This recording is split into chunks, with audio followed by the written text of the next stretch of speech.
अस्सलामुअलैकुम buddies, welcome to my channel पढ़ लो बच्चों।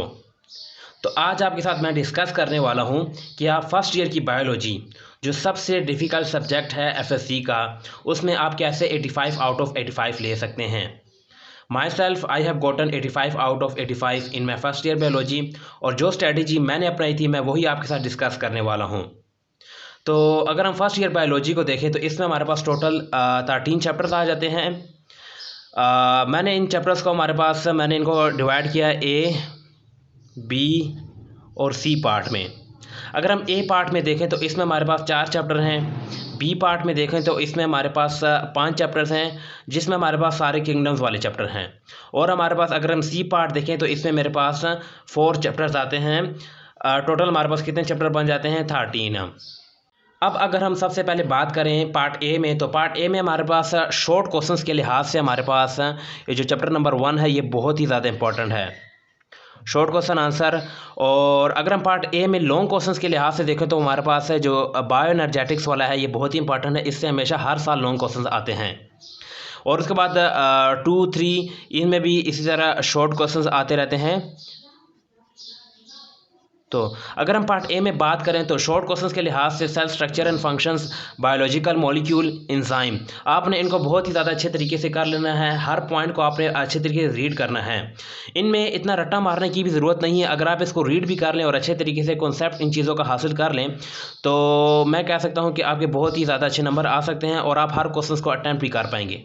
अगर मैं कहूँ कि इसको रट्टा इसमें इतनी ज़रूरत नहीं है। इस जो ब्लॉक है पार्ट ए का, आपने सिर्फ बायो एनर्जेटिक्स में लॉन्ग क्वेश्चंस को अच्छे तरीके से कर लेना है, क्योंकि ये लॉन्ग क्वेश्चंस इधर से अक्सर आते रहते हैं। अगर मैं पार्ट बी की बात करूं तो पार्ट बी हमारे पास इसमें सारे किंगडम्स हैं, 5 किंगडम्स हैं, और आपने इनको बहुत ही अच्छे तरीके से करना है। इस लिहाज से करना है कि आपने जो फर्स्ट 3 चैप्टर्स हैं ये आपने फुली प्रिपेयर्ड करने हैं, फुली करने हैं।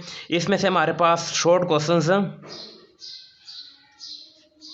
एंड आंसर बहुत ज़्यादा आते हैं, तो आपने इनको बहुत ही ज़्यादा अच्छे तरीके से कर लेना है। लेकिन जो हमारे पास चैप्टर नंबर 5 है ये हमारे पास लॉन्ग क्वेश्चंस के लिहाज से भी बहुत ही ज़्यादा इंपॉर्टेंट है, जिसमें HIV की साइकिल होगी, लिटिक और लाइसोजेनिक साइकिल होगी, तो इसमें से लॉन्ग क्वेश्चंस भी आते रहते हैं। बाकी अगर हम बात करें तो चैप्टर नंबर 8 और 9 अक्सर बच्चे इनको चॉइसेस पर भी छोड़ देते हैं, लेकिन आपने इनको चॉइस पर नहीं छोड़ना।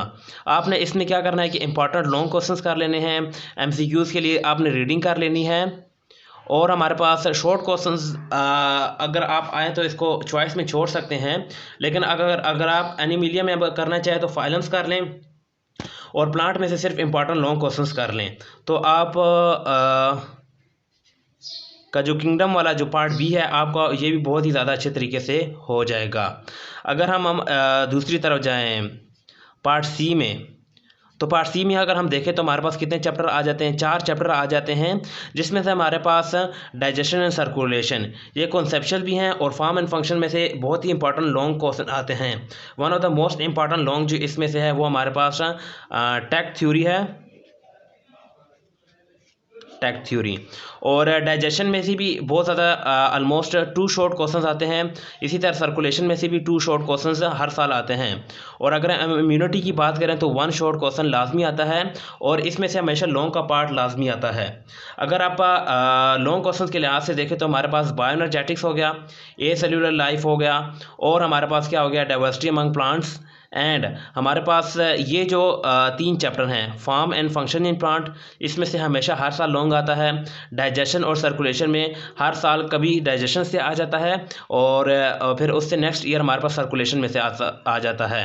लेकिन शॉर्ट क्वेश्चन हमेशा हर साल डाइजेशन और सर्कुलेशन में ऐसे लाजमी आते हैं, तो आपने इनको बहुत ही ज़्यादा अच्छे कॉन्सेप्शलाइज वे से करना है। रट्टा भी मारें, क्योंकि रट्टा मारा बायो में रट्टा चलता है, लेकिन आपने इसको कॉन्सेप्चुअल वे में भी करना है। अगर हम किंगडम की बात करें तो इसमें बहुत ही कम वो होते हैं, टॉपिक होते हैं जिनको आपने कॉन्सेप्चुअल वे से करना होता है, बाकी याद करना होता है।